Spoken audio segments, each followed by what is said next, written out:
Okay, we're going to time this workout and show you how many minutes it takes. I'd say it's probably less than 5.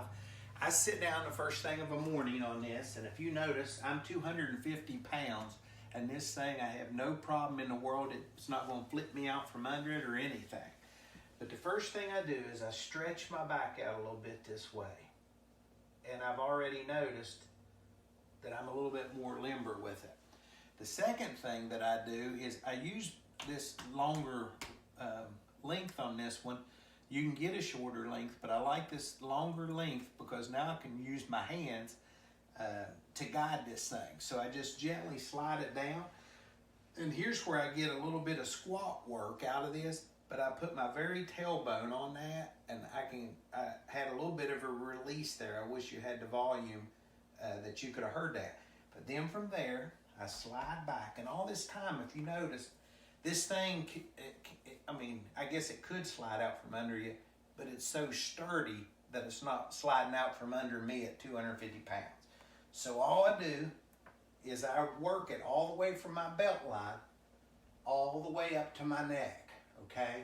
So then, after I work it up to the belt line, then I'll move my shoulders and tilt them up on each shoulder, and I work the shoulder blades. So it's really a good stretch.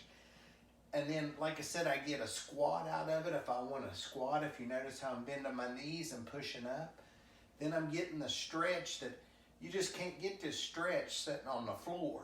So I'm stretching the muscles, I'm relaxing the vertebrae, and the spine's going back into alignment. And that's the way I do that part. Now I do one more thing. I just come back up, stretch a little bit, and then I turn over, and I do on the chest like a push-up. So the first thing, I just lay straight, take a deep breath and let it out, because sometimes I get some releases this way. So the next thing I do is I pull it back, cross my midsection, and then I go down like this, and I do a push-up just to stretch my back the other way and to stretch my abs and stuff out a little bit too. And it feels really good. And I just do a couple push-ups, not because I'm getting anything out of the push-up, but just to be moving it. So how many minutes did we have on that? 240. So that's 2 minutes and 40, and then I come back to here, and as you can see, I'm just stretching. But you may be able to do this stretch on your own without this roller, but I just get so much out of it. And yesterday morning I leaned forward like that, and I even got a crack in my collarbone and my breastplate. So 2 minutes and 40. So I'm just going to go ahead and roll over since we're under 3 minutes, because that'll be a short video. I'm going to show you what I do with the neck, and it was amazing how I changed the range of motion with my neck. With the neck, I just put it right under, and then I take a deep breath. When you start with this, don't try to get fancy, because your neck is very vulnerable. So I just lay it there, and it feels so good that then I can pull it out, and I can start working my neck back and forth if I want to do that. And then after you've done this for a while, you can just turn your neck just a little bit. Now you got to be careful.